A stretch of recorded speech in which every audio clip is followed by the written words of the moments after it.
Selamat datang di channel YouTube Epping Indonesian Congregation at St. Albans, di Epping di kota Sydney, di Australia. Nama saya Pastor Kian Holik, pastor di Epping. Di channel ini Anda bisa mendengarkan khotbah-khotbah Alkitabiah berdasarkan Injil Yesus Kristus. Selamat menikmati dan jangan lupa untuk subscribe dan like channel ini. Tuhan memberkati. Apabila ada pertanyaan, silakan hubungi kami di IG atau di FB at epic.stalbans. Kiranya Tuhan memberkati. Terima kasih Bapa di dalam surga buat firman-Mu yang sangat kompleks. Mungkin ketika kami baca, kami sulit untuk mengertinya ya Tuhan. Apa yang Paulus ingin katakan kepada kami. Tuhan tolong, biarlah kiranya Engkau boleh bantu kami untuk kami boleh mengerti kedalaman, lebarnya, tingginya daripada firman Tuhan. Dan biarlah kiranya kebenaran itu boleh berbicara secara sederhana kepada setiap kami, pribadi lepas pribadi di tempat ini. Tuhan tolong ya Bapa, berbicaralah kepada kami melalui kebenaran Roh-Mu, dan biarlah kiranya ya Bapa, firman itu boleh menjadi sesuatu yang kami mengerti dan kami pegang di dalam kehidupan kami. Bantu kami ya Bapa, di dalam nama Yesus firman yang hidup itu kami bersyukur dan berdoa. Amin. Selamat pagi saudara-saudara. Senang sekali kita bisa berkumpul kembali setelah minggu lalu kita absen karena kita ada di weekend away, saudara-saudara. Saudara-saudara, ketika kita pindah ke Australia, tentunya kita mengamati banyak orang Indonesia yang ternyata tinggal di Australia. Menurut Biro Statistik, saudara-saudara, kurang lebih ada 100.000 orang Indonesia yang mengaku orang Indonesia yang tinggal di Australia. Cuma seringkali ada kebiasaan yang dilakukan oleh orang Indonesia walaupun dia sudah tinggal di Australia cukup lama, saudara-saudara. Oke? Saya ingin saudara bicara kepada teman sebelah saudara, apa kebiasaan yang saudara pernah lihat? Kebiasaan orang Indonesia walaupun dia sudah tinggal di Australia. Silakan saudara-saudara, ambil waktu sejenak, 30 detik untuk tanya kebiasaan apa yang biasanya dilakukan oleh orang Indonesia walaupun sudah lama tinggal di Australia.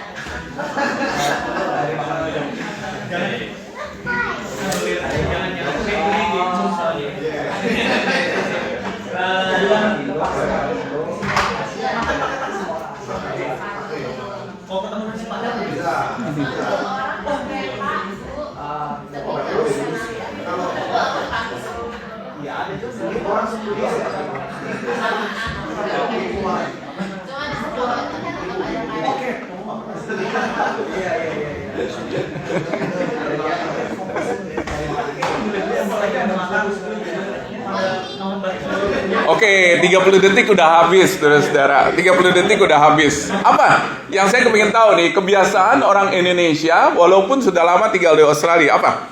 Silakan. Kalau ketemu nasi padang makannya pakai tangan. Pakai tangan. Kalau ketemu nasi padang makannya pakai tangan, betul. Yang berikutnya mungkin satu lagi dari sini. Apa? Kebiasaan? Ada yang mau ngomong? Cari makanan Indonesia. Cari makanan Indonesia, betul. Cari makanan Indonesia. Saudara, ada beberapa ternyata yang dicatat di sini. The fact that orang Indonesia masih cari nasi, katanya. Kalau misalnya nggak makan nasi, kelihatannya masih belum kenyang, begitu ya. Atau mungkin kalau misalnya makan apapun, masih harus pakai sambal botol, saudara-saudara, atau sambal ABC, atau sambal cap jempol, dan lain sebagainya. Oke? Ada juga orang Indonesia yang sudah pindah ke sini, ternyata bahasa Inggrisnya nggak semakin baik, bahasa Indonesianya justru yang semakin fasih, saudara-saudara. Dan ada banyak hal yang lain. Sepertinya orang Indonesia nggak bisa escape begitu ya, dari nasi, dari sambal, dari budaya Indonesia, yang mana sebetulnya tidak ada yang salah, saudara-saudara. Demikian juga ketika orang Australia pindah ke Indonesia, saudara-saudara. Kalau misalnya saudara lihat orang Australia, contohnya di Bali, masih banyak yang mabuk-mabukan, masih banyak yang jalan kaki nggak pakai sendal, saudara-saudara, nggak pakai alas kaki, dan juga yang lainnya. Demikian juga orang-orang Australia ketika pergi ke Bali, bahkan banyak yang masih terus minum alkohol dan lain sebagainya, saudara-saudara. Nah, Paulus di sini di pasal yang ke-7 dia bicara sesuatu yang dia tidak bisa escape. Seperti orang Indonesia tidak bisa escape nasi atau sambal, saudara-saudara. Seperti saya tidak bisa escape dari obat, saudara-saudara. Seperti manusia, boleh dikatakan tidak bisa escape dari oksigen atau dari gravitasi. Kata Paulus, kita tidak bisa escape dari tubuh kita yang berdosa. Dari hukum dosa, dia pakai kata-katanya itu. Nah, apa yang telah kita telaah so far di dalam kitab Roma? Kita sudah lihat kitab Roma dari pasal 1 hingga pasal yang ke-6 sebelum weekend away, saudara-saudara. Di sini Paulus ingin berbicara sebetulnya kepada orang-orang yang sudah Kristen yang ada di dalam jemaat di Roma. Nah, di sepanjang kitab Roma, dia berbicara mengenai bagaimana kita sebagai manusia, walaupun kita sudah ditebus, kita masih tinggal di dalam dunia yang berdosa. Dan bahkan ini sangat berdosa, saudara-saudara. Orang-orang yang melawan Allah, orang-orang yang tidak kenal Allah, orang-orang yang bahkan tidak suka akan kata-kata Allah, bahkan termasuk kita, saudara-saudara, tidak terkecuali. Bahkan orang Yahudi dulu berpikir bahwa mereka sebenarnya sudah menerima hukum Taurat terlebih dahulu, hukum-hukum Tuhan. Dan mereka merasa bahwa ada sebuah keistimewaan buat mereka, karena mereka sudah memiliki akses kepada kata-kata Allah, hukum Allah. Tetapi ternyata kata Rasul Paulus apa? Di hadapan Allah, mereka pun juga berdosa. Tidak terkecuali. Jadi baik orang yang non-Yahudi maupun orang Yahudi. Di Roma pasal yang ketiga ada ayatnya di layar, saudara-saudara. Dikatakan di sini, ayat yang mungkin kita sudah hafal, karena semua orang telah berbuat dosa dan telah kehilangan kemuliaan Allah. Perhatikan katanya. Semua orang, saudara-saudara. Dan oleh kasih karunia yang dibenarkan dengan cuma-cuma karena penebusan dalam Kristus Yesus. Jadi kalau kita mau summarize, saudara-saudara, di dalam atau rangkum di dalam satu kalimat, ialah apa? Bahwa kita semua orang berdosa, kita kehilangan kemuliaan Allah, saudara-saudara. Kita adalah pemberontak, kita sebetulnya tidak layak untuk diselamatkan oleh Allah, tetapi kita dikatakan menerima kasih karunia Allah. Sebuah pemberian. Dan pemberian yang cuma-cuma, saudara-saudara. Bukan karena kita layak, tetapi justru karena kita tidak layak. Hanya karena penebusan di dalam Yesus Kristus. Dan kita belajar juga dari Roma pasal yang kelima, bahwa di dalam Kristus kita dapat bermegah. Kita tetap dapat bermegah, walaupun kita adalah manusia berdosa. Hanya semata-mata karena apa yang Kristus telah lakukan bagi kita di atas kayu salib, saudara-saudara. Semata-mata hanya karena karya Allah. Dan di Roma pasal yang ke-6, kalau saudara ingat, 2 minggu yang lalu, kita diingatkan kalau misalnya kita semuanya adalah budak dosa. Kita adalah budak dosa, kita telah ditebus oleh Kristus, dan sekarang kita sudah menjadi budak kebenaran, saudara-saudara. Dalam bahasa perbudakan, dia pakai sebuah summary yang singkat dan padat dari Roma pasal yang ke-6, ada di layar. Sebab upah dosa ialah maut, tetapi karunia Allah ialah hidup yang kekal di dalam Kristus Yesus Tuhan kita. Jadi kita itu adalah dulunya budak dosa. Dan upah kita itu adalah maut, kata Rasul Paulus. Tetapi sekarang kita sudah menjadi budak kebenaran. Dan upah kita ialah apa? Hidup yang kekal. Puji Tuhan, saudara-saudara. Nah, sekarang Paulus masuk ke dalam Roma pasal yang ke-7. Ya. Di Roma pasal yang ke-7 dia bicara satu hal, saudara-saudara, mengenai realita hidup orang di dalam dosa. Realita hidup orang-orang Kristen yang sudah dibenarkan di dalam dosa. Jadi, kalau misalnya saudara katakan kalau misalnya kitab Roma itu isinya hanya sekedar doktrin, pengajaran, dan tidak realistis, saudara-saudara, sudah salah sebetulnya. Karena apa? Karena kita bilang bahwa seringkali kita katakan bahwa kitab Roma isinya hanya doktrin saja. Itu salah.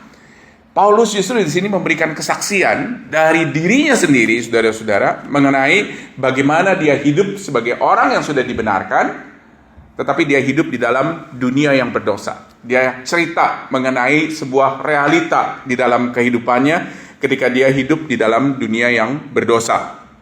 Dan juga dia katakan kepada kita, hal ini juga adalah hal yang sama terjadi di dalam kita, saudara-saudara. Bahwa kita tahu di satu hal, bahwa kita adalah orang-orang yang diselamatkan, tetapi kita masih hidup di dalam tubuh kita yang berdosa. Kita hidup di dalam dunia yang berdosa. Nah, dia banyak bicara, saudara-saudara, hubungan antara orang Kristen, khususnya yang berlatar belakang Yahudi, dengan orang-orang Kristen yang tidak berlatar belakang Yahudi. Dan dia khususnya bicara hubungan antara orang Kristen dari latar belakang Yahudi itu dengan yang namanya hukum Taurat. Dan itulah yang menjadi kata-kata kunci yang ada di dalam pasal yang ke-7 ini, saudara-saudara. Contohnya di ayatnya yang keempat. Dikatakan, sebab itu saudara-saudaraku, kamu juga telah mati bagi hukum Taurat oleh tubuh Kristus, supaya kamu menjadi milik orang lain, yaitu milik Dia yang telah dibangkitkan dari antara orang mati, agar kita berbuah bagi Allah. Jadi dengan kata lain apa, saudara-saudara? Hidup yang berbuah, kata Rasul Paulus. Hidup yang taat, kata Rasul Paulus. Hidup yang berguna, kata Rasul Paulus, ialah hidup di mana kita sudah mati bagi hukum Taurat, kata dia. Dan hidup di mana kita sadar kalau misalnya kita itu bukan budak dosa, tetapi kita sebetulnya adalah milik Allah. Dan digunakan di awalnya, dia gunakan perumpamaan mengenai pernikahan. Dia katakan sebagai istri sudah meninggalkan suami yang lama, hukum Taurat, dan sekarang menikah dengan suami yang baru. Suami yang lama sudah mati, dia menikah dengan suami yang baru, yaitu Yesus Kristus. Suami yang mengasihi kita, suami yang menebus kita, suami yang berkorban bagi kita, saudara-saudara. Dan hukum Taurat menunjukkan kepada kita bahwa apa? Bahwa kita telah berdosa. Kita tidak layak, gak ada satupun kita yang layak, kita tidak bisa mentaati semuanya itu. Tetapi puji Tuhan, Yesus telah datang untuk menebus, mengampuni kita, membebaskan kita dari beban untuk mentaati hukum Taurat. Nah, bagaimana caranya dia membebaskan kita? Ada di ayatnya yang ke-6, saudara-saudara. Dikatakan, tetapi sekarang kita telah dibebaskan dari hukum Taurat, sebab kita telah mati, dikatakan, bagi Dia, sebab kita telah mati bagi Dia, yang mengurung kita, sehingga kita sekarang melayani dalam keadaan baru menurut roh, dan bukan keadaan lama menurut huruf hukum Taurat. Jadi, hukum Taurat yang dulunya membelenggu kita, sekarang kita hidup di dalam Yesus. Dan di dalam Yesus dia memberikan pada kita rohnya yang membebaskan kita, memberikan kepada kita kekuatan untuk kita hidup, untuk berbuah seperti yang menjadi tujuan awal daripada ciptaan Allah. Oleh karena itu, saudara, sekali lagi, ketika seorang mengikuti Kristus atau pertama kali sebetulnya mengikuti Kristus, itu sebetulnya adalah sebuah mujizat. Itu sesuatu yang luar biasa. Kalau saudara pikir bahwa saudara sudah Kristen dan saudara tidak mengalami sebuah mujizat Allah, saudara salah. Karena ketika saudara pertama kali percaya kepada Kristus, saudara sudah mengalami mujizat yang sangat besar. Sesuatu yang sangat supernatural, saudara-saudara. Karena apa? Karena kita dulunya adalah budak dosa. Dan kita telah dibeli, boleh dikatakan, oleh master kita, Tuhan kita yang baru. Dan kita sekarang menjadi budak bagi Kristus, saudara-saudara. Oleh karena itu, ini adalah bagian awal yang Paulus ingin bicarakan dan yang menjadi fondasi ketika dia membicarakan antara teori dengan realita. Pertanyaannya sekarang ialah bagaimana caranya kita hidup sebagai pengikut Kristus. Nah, Paulus di sini membagikan 3 hal. Di pasal ini di mana dia menjadi model bagi realita kehidupan pengikut Kristus, dia katakan. 3 hal yang dia ingin bicarakan. Yang pertama, dia ingatkan kepada kita bahwa apa? Bahwa ada sebuah tujuan yang tidak dapat kita capai di dunia ini. Kita lihat dari ayat 14 hingga ayatnya yang ke-16. Sebab kita tahu bahwa hukum Taurat adalah rohani, tetapi aku bersifat daging, terjual di bawah hukum dosa. Sebab apa yang aku perbuat, aku tidak tahu. Karena bukan apa yang aku kehendaki yang aku perbuat, tetapi apa yang aku benci itulah yang aku perbuat. Jadi jika aku perbuat apa yang tidak aku kehendaki, aku menyetujui bahwa hukum Taurat itu baik. Jadi dia tekankan di sini, saudara-saudara, bahwa hukum Taurat, dia katakan bahwa Taurat itu sebetulnya adalah sesuatu yang rohani, yang baik, yang benar, dia katakan. Hukum Taurat itu adalah kata-kata Allah kan ya. Seperti saudara lihat ya, di dalam kitab Keluaran pasal yang ke-20, dari seluruh kitab Keluaran, kalau saudara misalnya baca Alkitab di dalam bahasa Inggris, itu mungkin hanya satu-satunya section di mana di-highlight dalam tinta merah, saudara-saudara. Dicetak di dalam tinta merah. Apa artinya? Artinya itu adalah kata-kata Allah. Itu adalah kata-kata Allah. Langsung dari mulut Allah, saudara-saudara. Jadi ketika dia katakan bahwa dia gagal sebetulnya melakukan apa yang Allah kehendaki, ini di dalam hubungannya dengan mentaati hukum Allah itu. Mentaati hukum Taurat tersebut, saudara-saudara. Jadi dia katakan, walaupun dia punya keinginan untuk mentaatinya, oke, dia quote dari salah satu hukum Tuhan di ayatnya yang ke-7, jangan mengingini, do not covet. Ini adalah standar yang sangat tinggi, saudara-saudara. Ini adalah standarnya Allah. Tetapi ternyata dia tidak berhasil untuk melakukan itu. Dia katakan di ayat 18 hingga ayat 19, sebab aku tahu bahwa di dalam aku, yaitu di dalam aku sebagai manusia, tidak ada sesuatu yang baik. Sebab kehendak memang ada di dalam aku, tetapi bukan hal berbuat apa yang baik. Sebab bukan apa yang aku kehendaki, yaitu yang baik yang aku perbuat, melainkan apa yang tidak aku kehendaki, yaitu yang jahat yang aku perbuat. Jadi rangkumannya di sini ialah ada desire, ada keinginan untuk berbuat baik, tetapi dia tidak mampu untuk melakukannya. Saudara, kita punya goal di dalam kehidupan kita ya, betul nggak? Dan di dalam kehidupan kita mungkin kita punya goal di awal tahun, kalau misalnya kita mungkin kepingin lebih kurus, begitu loh. Oke? Oleh karena itu kita sign up untuk gym membership seperti ini, saudara-saudara. Oke? Dan seringkali goal kita itu tidak realistis. Karena apa? Karena goal kita seringkali dalam bulan pertama saya kepingin hilang 10 kilo, begitu ya. Oke? Itu realistis nggak? Buat saya nggak realistis, saudara-saudara. Karena saya makan sedikit, beratnya tambah, makan banyak juga beratnya tambah. Jadi boleh dikatakan ya saya tetap makan aja, saudara-saudara, makan yang biasanya, begitu ya. Nah, kalau misalnya kita join gym dan kita katakan kita punya goal 10 kilo dalam bulan pertama, menurut saudara itu realistis nggak? Buat beberapa orang mungkin nggak realistis, saudara-saudara. Ini yang dimaksud oleh Paulus. Paulus katakan apa? Ada kehendak, ada niat, begitu. Tetapi nggak bisa, karena apa? Karena memang goalnya terlalu tinggi, saudara-saudara. Dan itu adalah hukum Allah yang dia sebutkan di sini. Dan dia katakan apa? Ini adalah sesuatu yang memang diset supaya apa? Supaya Allah menginginkan atau berkehendak supaya umatnya itu betul-betul sungguh-sungguh mengikuti dia, saudara-saudara. Jadi dikatakan hukum ini diberikan pada kita untuk kita memiliki sebuah standar. Tetapi memang standar ini tinggi sekali. Kita tidak bisa melakukannya, saudara-saudara. Dan luar biasa, yang dilakukan oleh Yesus Kristus bagi kita ialah dia telah memberikan kepada kita kehidupannya, dia memberikan kepada kita kekudusannya, sehingga kita tidak perlu takut lagi di hadapan Allah. Dan luar biasa, saudara-saudara, kita punya hukum yang baik ini, yang Allah berikan kepada kita.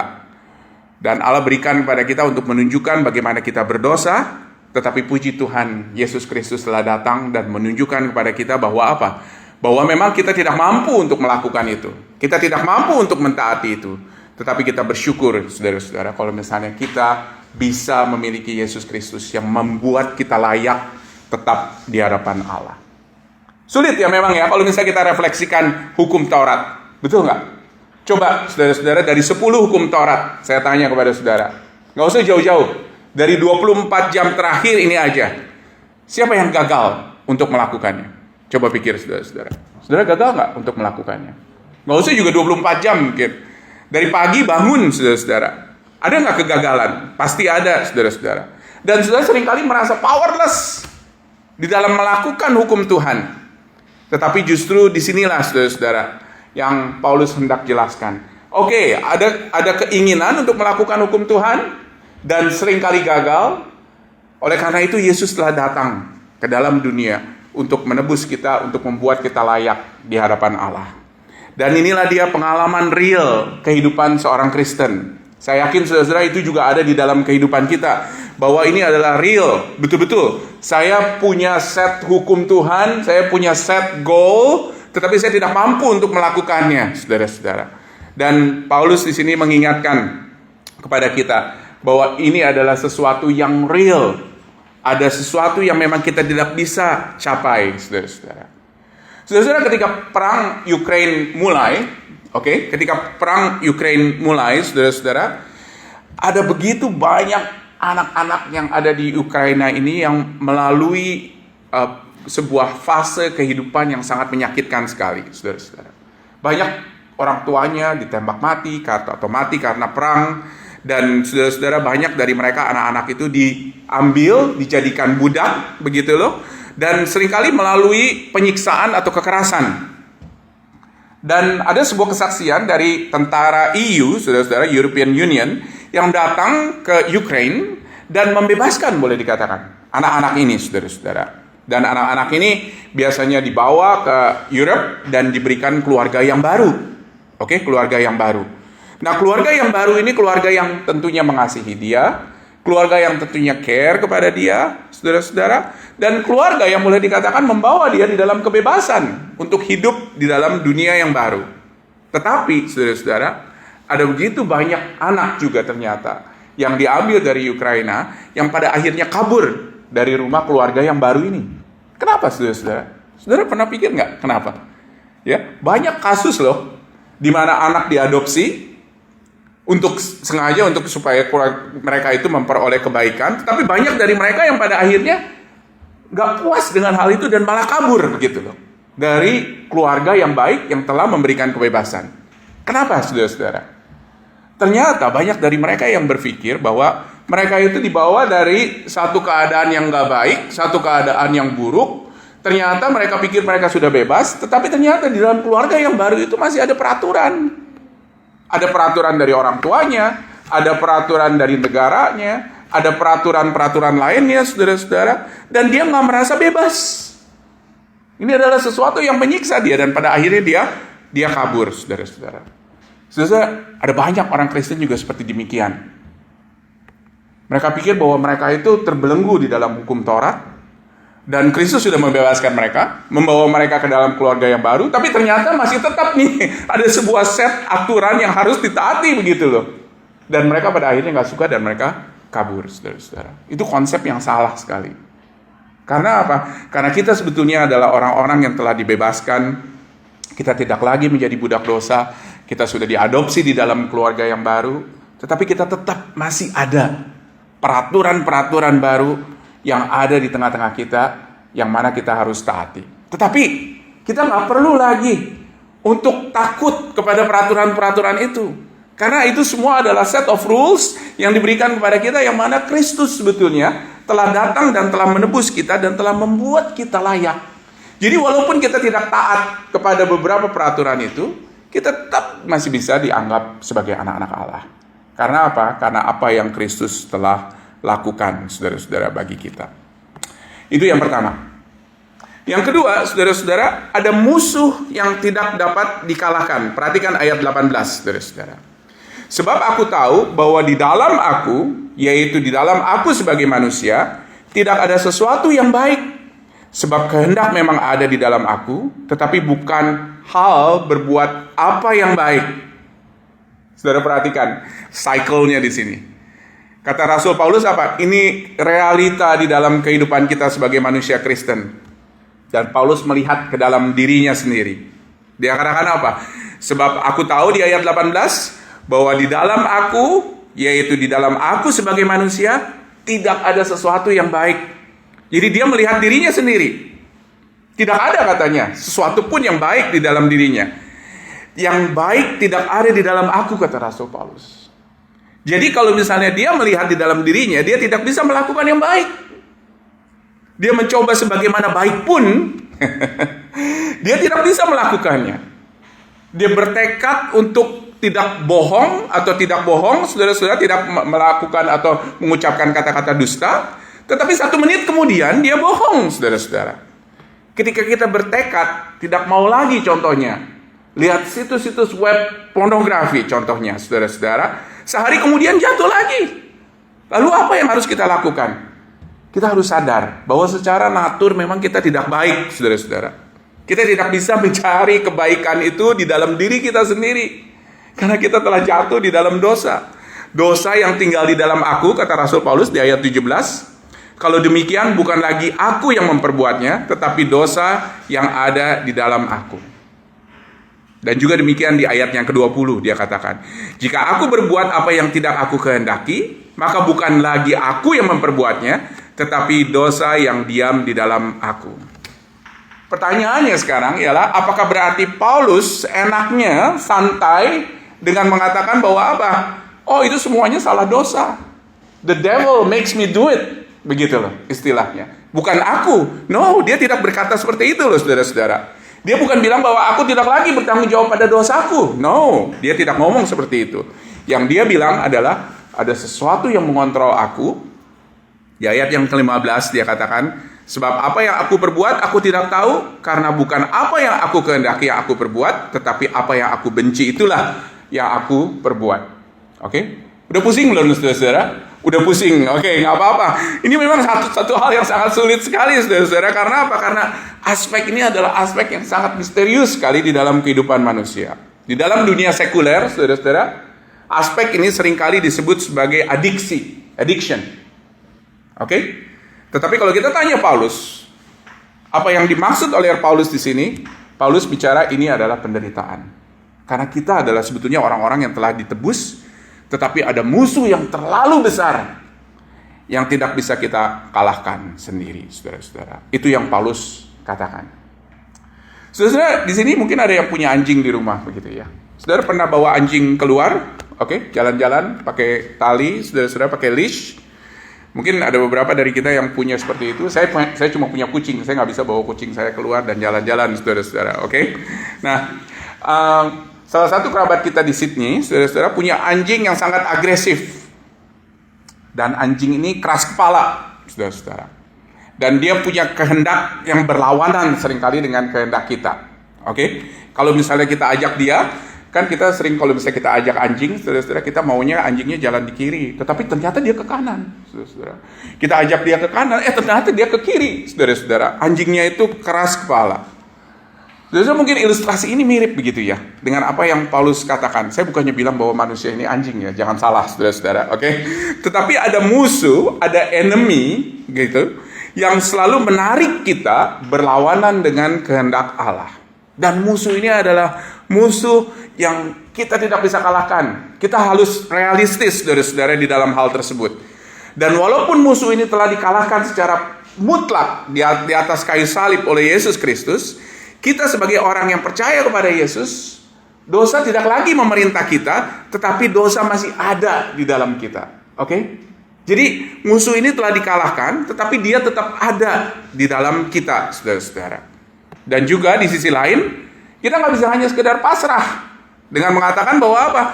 Tidak ada satupun yang baik di dalam kita. Percumalah kalau gitu kita melakukan apa yang baik di dalam kehidupan kita, betul nggak?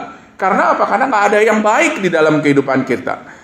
Ingat saudara-saudara, Kristus telah mengalahkan kekuatan besar ini. Dan ingat juga, kalau misalnya kita punya kekuatan yang lebih besar daripada kuasa jahat tersebut, yaitu Roh Allah yang tinggal di dalam kita. Dan kehadiran Allah itu jelas ada di dalam setiap orang-orang yang percaya, saudara-saudara. Paulus katakan bahwa kita harus sadar bahwa ada tubuh yang telah jatuh ke dalam dosa, kita hidup di dalamnya. Dan tanpa Kristus, tanpa roh yang baik itu ada di dalam aku, maka aku pun juga tidak bisa melakukan apa-apa. Ada satu doa pengakuan dosa yang diucapkan di dalam The Book of Common Prayer di gereja Anglican, saudara-saudara. Doa ini indah sekali. Perhatikan, saudara-saudara, apa yang ada di layar. We have left undone those things that we ought to have done, and we have done those things that we ought not to have done. Kalau saudara belajar bahasa Inggris, kata ought to itu artinya ialah must, harus, seharusnya, saudara-saudara. Oke? Jadi kalau saya boleh terjemahkan secara bebas, dia katakan seperti ini di dalam doa pengakuan dosa ini. Kami telah meninggalkan hal-hal yang tidak seharusnya kami lakukan. Dan kami telah melakukan hal-hal yang tidak seharusnya juga kami lakukan. Mirip-mirip ya terjemahannya ya. Yang Allah kerjakan di dalam Kristus ialah Dia memberikan kepada kita rohnya, kehadirannya, saudara-saudara, di tengah-tengah kita. Dia tidak mengubah kita dulu secara radikal. Jadi tinggalkan ini tubuh yang berdosa ini digantikan langsung dengan tubuh yang tidak berdosa. No. Tetapi Dia berikan rohnya di dalam kita untuk kita bisa hidup walaupun kita hidup di dalam tubuh yang berdosa, tetapi kita tahu bahwa ada roh Allah yang lebih besar, yang lebih berkuasa, yang telah mengalahkan dosa, yang hidup juga di dalam kita, saudara-saudara. Itu yang kedua. Yang ketiga, ada tubuh yang tidak dapat kita hindari. Nah, dosa itu telah bersaturasi, saudara-saudara, di dalam tubuh kita. Sesuatu yang nggak bisa kita hindari, seperti manusia begitu ya, nggak bisa hindari gravitasi. Gravitasi itu adalah bagian dari tubuh kita, bagian dari kita yang kita tidak bisa tinggalkan, saudara-saudara. Kecuali mungkin kita pergi keluar angkasa. Kita seringkali sebut itu dengan hukum alam, begitu loh. Demikian juga dengan dosa, kata Rasul Paulus. Oke, demikian juga dengan dosa. Itu adalah hukum alam. Kita tidak bisa keluar dari hukum itu, yang secara konstan menarik kita seperti tadi anjing gitu ya, menarik kita keluar dari apa yang baik, dari jalur yang seharusnya baik, saudara-saudara. Oleh karena itu, bagaimana caranya? Satu-satunya jalan keluar dari tubuh kita yang berdosa ini. Dan Paulus mengalami hal tersebut, saudara-saudara. Dia katakan apa di ayat yang ke-24? Aku adalah manusia yang celaka. Mungkin mirip dengan kita ya. Kita mungkin hari Minggu datang mengaku dosa, ternyata nggak usah juga hari Senin gitu loh. Minggu malam sudah berdosa lagi gitu loh. Dan kita seringkali merasa frustrasi di hadapan Allah dan katakan sih, bagaimana ini Tuhan? Aku datang kepadamu, aku telah mengaku dosa-dosa, tetapi malamnya sudah berdosa lagi. Saudara-saudara jangan takut. Rasul Paulus juga demikian. Dia katakan apa? Aku manusia celaka. Siapa yang dapat membebaskan aku dari tubuh yang maut ini? Di dunia yang kita hidupi ini, kita telah diberkati dengan medical miracles, saudara-saudara. Ada banyak hal. Orang yang jantungnya rusak, itu bisa ditransplant. Betul nggak? Bisa dikasih jantung yang baru, jantung dari orang lain. Yang kakinya ada masalah, bisa diamputasi dan diberikan kaki palsu, dan lain sebagainya. Betul nggak, saudara-saudara? Kita mengalami yang disebut sebagai medical miracle seperti itu. Tetapi, saudara-saudara, gak ada yang bisa menggantikan tubuh kita dengan tubuh yang lepas dari dosa. Gak ada. Sehebat apapun medical miracle itu, saudara-saudara, gak ada yang bisa menggantikan hal tersebut. Oleh karena itu, Paulus pun juga dia rindu untuk minta kepada Allah tubuh yang baru, dia katakan. Oke? Dan dia katakan, aku tahu ini gak akan aku dapati, kata Rasul Paulus, di dalam kehidupannya sekarang, tetapi dia longing, dia rindu, dia kepingin sebetulnya memiliki tubuh yang baru itu. Pertanyaan pada pagi hari ini ialah, kalau misalnya kita frustrasi dengan dosa, kenapa saya selalu jatuh ke dalam dosa? Let me tell you, kalian gak sendirian. Kalian gak sendirian, oke? Kalian, kita semua, ada bersama-sama dengan Rasul Paulus, yang juga bergumul di dalam hal itu. Tetapi Rasul Paulus punya perspektif yang lain, saudara-saudara. Dengan mengatakan ini, bahwa ada kemenangan. Ada kemenangan di dalam Kristus. Di tengah-tengah ketidakpengharapan ini, ada kemenangan ternyata, saudara-saudara. Perhatikan ayat 25. Diakhiri pasal 7 ini dengan sebuah statement, triumphant statement boleh dikatakan, dengan mengatakan seperti ini. Syukur kepada Allah oleh Yesus Kristus Tuhan kita. Jadi dengan akal budiku, aku melayani hukum Allah, tetapi dengan tubuh insaniku, aku melayani hukum dosa. Kata Rasul Paulus apa?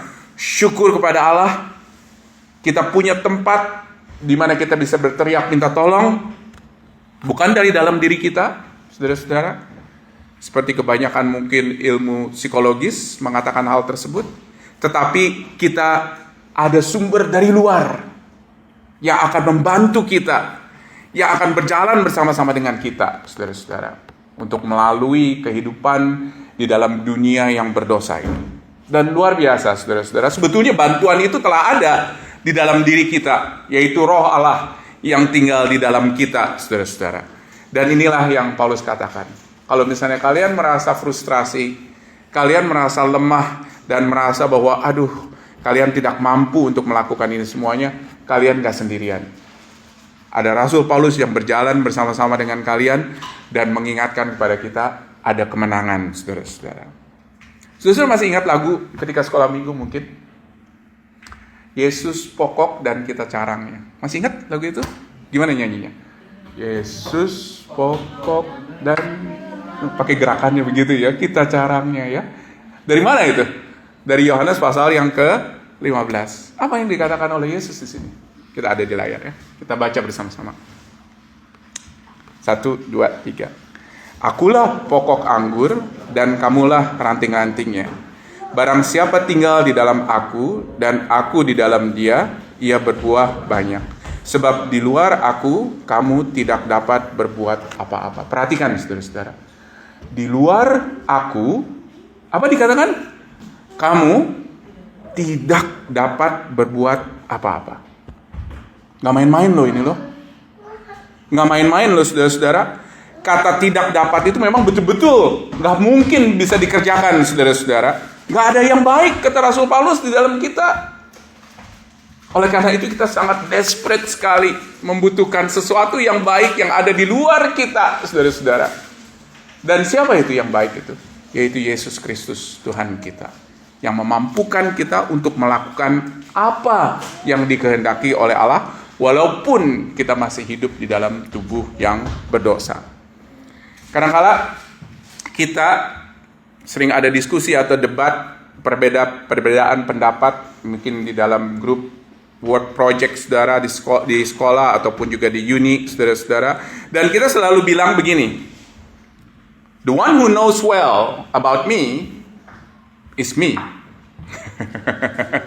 Betul nggak? Seringkali kita ngomong seperti itu ya. The one who knows well about me is me. Jadi jangan judge, jangan hakimi saya. The one who knows well about me is me. Padahal sebetulnya, kalau Rasul Paulus katakan dan bertanya kepada saudara, do you really know about yourself? Seriously? No, kata Rasul Paulus. Kita nggak tahu siapa kita. Kita nggak bisa mengontrol apa yang kita perbuat. Dan puji Tuhan, ada satu yang tahu, yaitu Allah tahu diri kita. Dia tahu kedalaman hati kita, dan dia adalah Allah yang memberikan kepada kita jalan keluar untuk kita hidup di dalam dunia yang berdosa, hidup di dalam kebenaran, dan terus striving untuk mentaati kebenaran, saudara-saudara. Saudara-saudara, biarlah kiranya firman Tuhan memberikan kekuatan kepada kita. Mari kita berdoa, saudara-saudara.